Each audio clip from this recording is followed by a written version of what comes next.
welcome to the Spotlight with me, Aliou Jallo.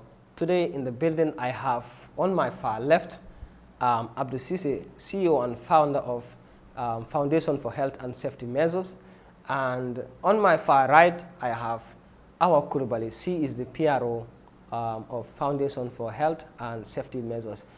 Today our topic of discussion would basically be on safety measures and some of the recent tragic that happened in the North Bank region. Abdou Cissé is a professional safety and health officer, and our discussion basically would be centered around that end, and what are some of the observations, what could have been done, and also an in-depth analysis of the safety negligence that are being ignored by those people and other health hazards. Mr. Cissé and lady, welcome to the FATU Network. Okay, thank you very much. So Mr. Cissé, recently we've had reports of the 7 people that were electrocuted and then died instantly in the North Bank region. You as a safety officer also having a registered foundation on safety. First and foremost, take us through some of your observations that actually led to the death of these people as a safety health officer. Okay, good afternoon viewers. We are so grateful to be here in this platform again as FATU Network. We are family. So coming to your question, I am Mr. Abdou Cissé, as you say, the founder of this foundation. My observation in regard of this tragic accident is total negligence of safety measures.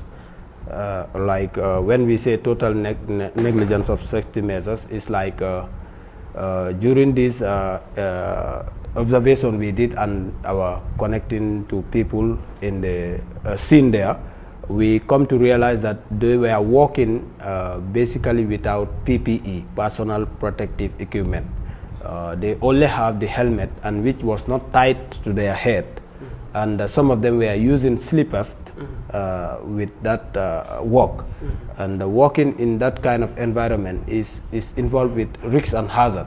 The hazards are very invisible, you cannot see them, and what have caused to at least take their life. May God give them Jannah as they are Muslim. So safety measures should be recommended in the Gambia. And this can be done when the government empowered people like our foundation, so that we can ensure that people can come together and know the awareness of safety.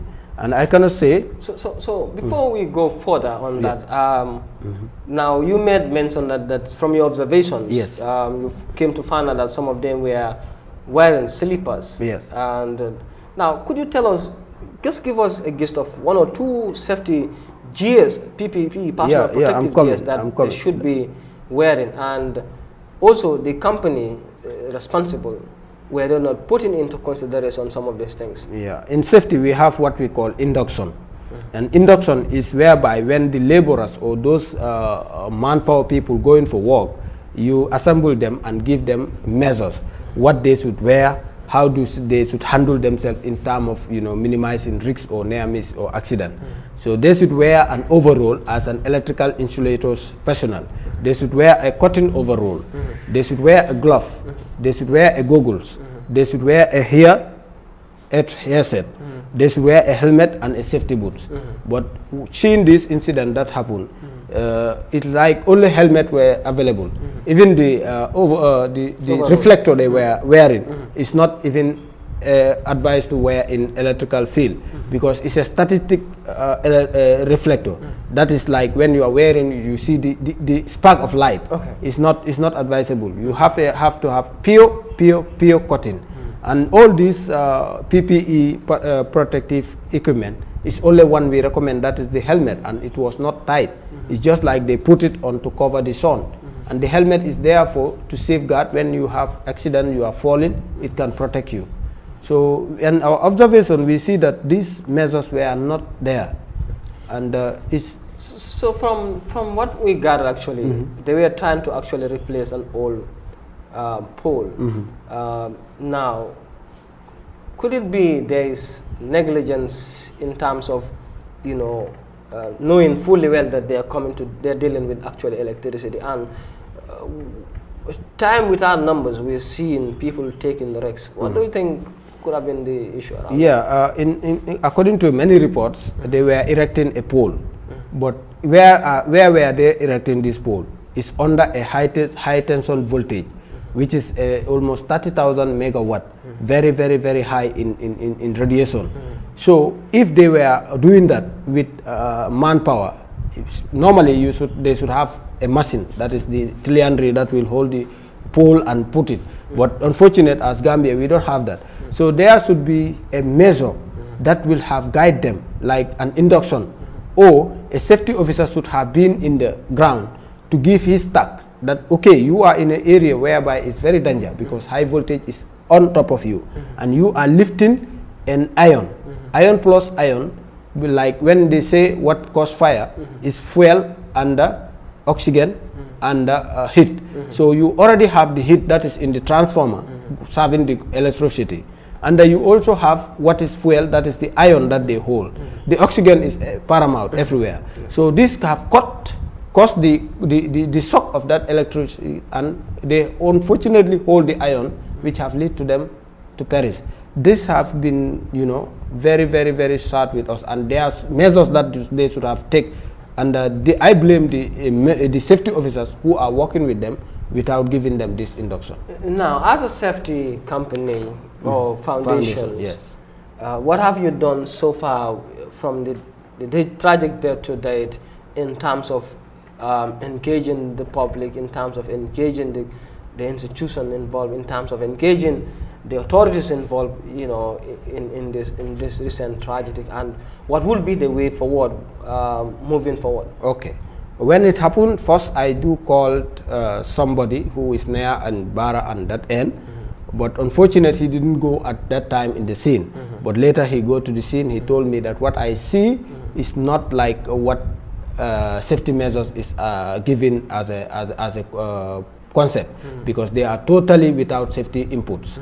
So I say, wow. Then I call the media, which I go to iAfrica TV, and we have talked about this issue, like to dwell with the family and sympathize them, and also you know, sensitize the public about how they should do safety measures to avoid such scenario to happen. I also go to NAWEC, where, you know, they are the founder of this contractor, to see their HSE manager, but unfortunate, I don't meet him. I could have been there to at least dwell in the issue, what have caused to this.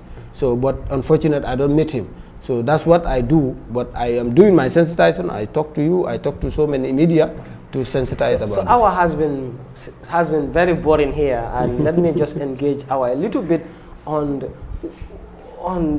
the recent death, what actually had happened, and some of the ignorances that people taking place, and moving forward. What would you do, you know, as a foundation to avert such? Because the loss of 7 people, it's a great loss to the nation, and we come to understand that families are just being compensated with 150,000. The loss is, you know, a soul lost is what more than that. But what would you do moving forward as a foundation?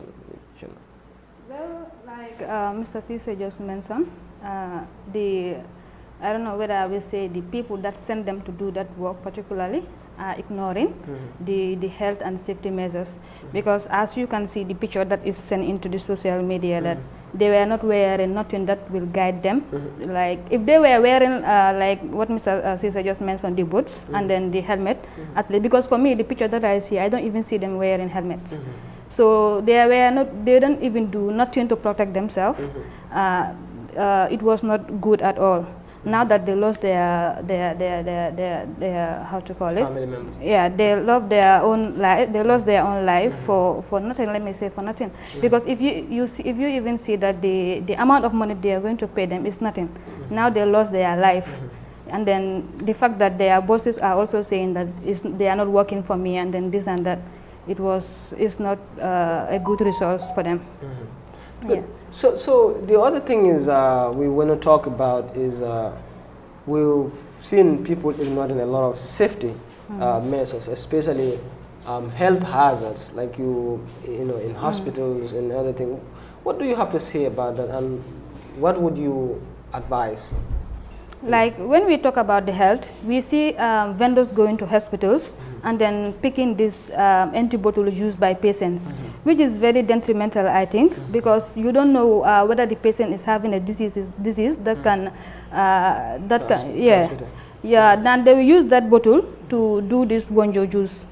They will not even clean the bottles, and then they will just clean it with empty water, just like that, and then they will put wonjo juice there and sell it to the students. Most of them, they will go to the schools and sell it, which is very risky, because they are risking a lot of people's lives, because they don't know who and who is going to drink with that bottle. Now, as PRO of this foundation, you the mouthpiece, obviously, what would you be doing in trying to send in such messages that would actually help to create awareness in public, so that to be aware of certain dangers like that? Yeah, we the foundation, we are trying to go to schools, to emphasize and raise awareness about this health and safety.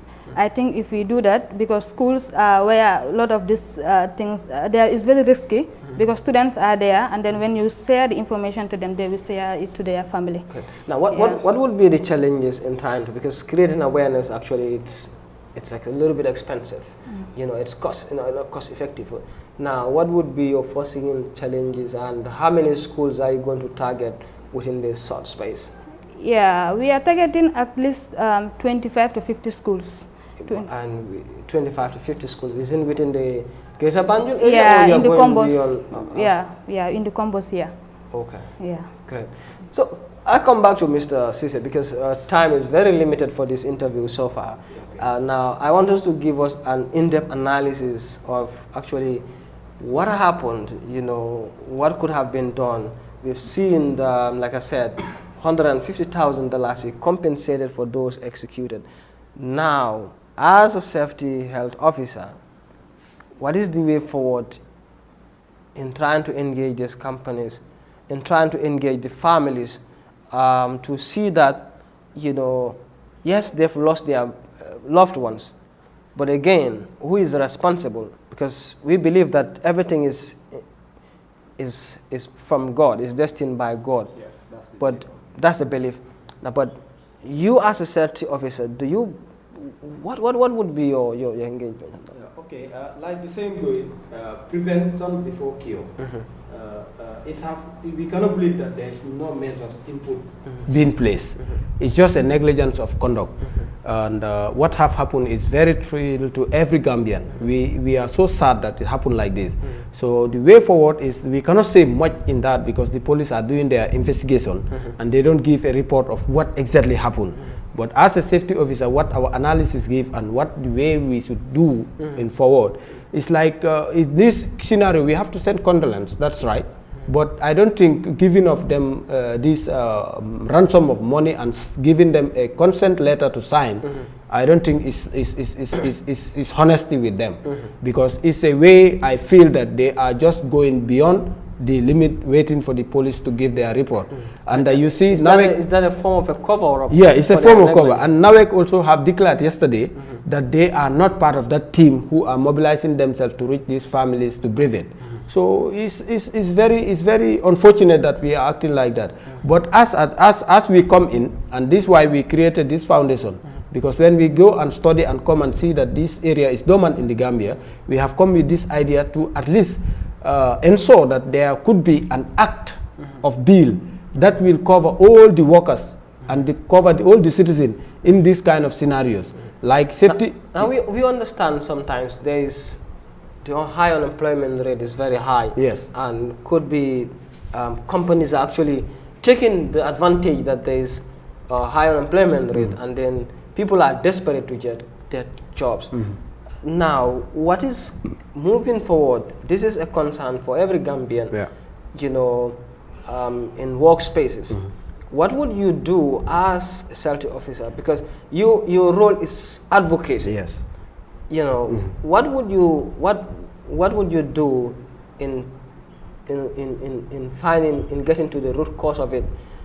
Because obviously, like you said, the police are doing their investigation. Yes. But as a civil society organization, what would you do in also trying to come up with your own reports? Okay, we as the foundation, the only thing we can do in this scenario is to go and know what have happened. Because we cannot enforce anything, like there is no bill of act that covers the Gambia. Like if you are on a work area, if you have an incident or a casualty, this is a health insurance that cover you. But that is why we are coming in to at least pave a way to collaborate with the government to make them that this thing we have to adopt it and make a bill like in the future, like if like 2026, 2027, if there is a scenario like this, those next of kin should have been benefited. Like you hear health and HSE is a very key area and is an assurance that give life cover. So HSE is not like it should be tolerated. We should at least give chance to it. Sure. We should at least give chance to it, and that is why we come in. But in this scenario, it's happened whereby there is no act. So it's only to sympathize and sensitize the people and give way and try to make that this government have at least a sympathized package for them. So that will be your next role, your next move so far in trying to make sure that there is cover up for them. Okay, so on a final note, what would be your message to the general public in terms of safety measures, in terms of protecting themselves at workspace and also also at home? Madam Kubali. The thing is that, you know, when they say health and safety, it's not about the government, because some of this government, if you see like this transportation, these vehicles, when you tell them to put the belt, they will say, just wait, the police, if you pass the police, you can remove it. Okay. But the thing is not about the police, it's about you yourself. It's for your own health and safety. So I think you don't have to wait for some people to be telling you to do this. If you think it's is important for you, try and do it for you, and then you tell your siblings or other people to do the same thing. Because when they see you do it, like example, when they see you as you have to be a role model. When someone see you doing the right thing, the others will follow you. Okay. Yeah, like your siblings and other people. Good. So that's your message. Yeah. Now, on a final note, Mr. Sise. Yes. On a final this is a concern for every Gambian, and we've seen you into a lot of media platform talking about safety.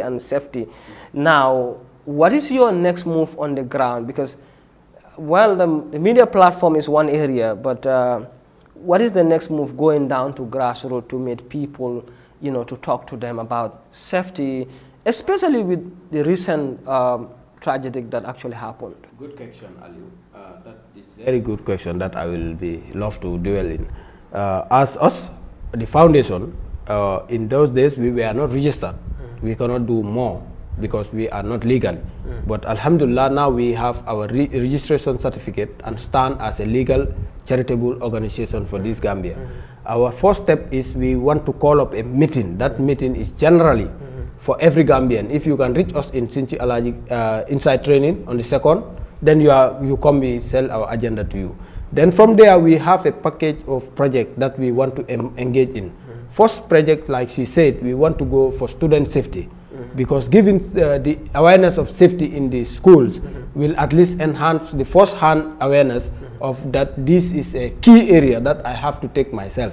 Because in safety, it's not like Hawa should come and tell you, Aliu, do this. But you, Aliu, should know that safety is guiding me. Like those who lost their life, if they have taken that measures, at least if maybe it is a near miss, they can be, you know, hospitalized but not casualty. No. So then now, our engagement as a civil society organization, are you now going to move on with the companies? Are you going to give them plans, or are you going to? Yes, I'm coming. We have that project, that student safety, and after that student safety, we have the company act safety. Like we want to engage with companies, collaborating with them, giving them training facilities, coaching, and giving them inputs of safety measures, like the safety manual. Like you have to put extinguisher here, what is the exit door, how are you going to arrange yourself with your staff in the environment. So that also is a project that is coming in. Okay. But after this meeting, we will engage in student safety. All right. So, well, viewers, that was all we have for you. I believe that the topic on safety and issues surrounding safety are very wide, and we cannot actually finish it here, but we will find time to also bring you on board. But we want to say thank you to our and Mr. Abdou Cissé, and for our viewers, we want to thank you for staying connected. Always follow us as Fatu Network as we bring up issues that really matters much and talk to people at the grassroots level. For me, I am your host, Aliou Jallow, and do have a wonderful day. Thank you.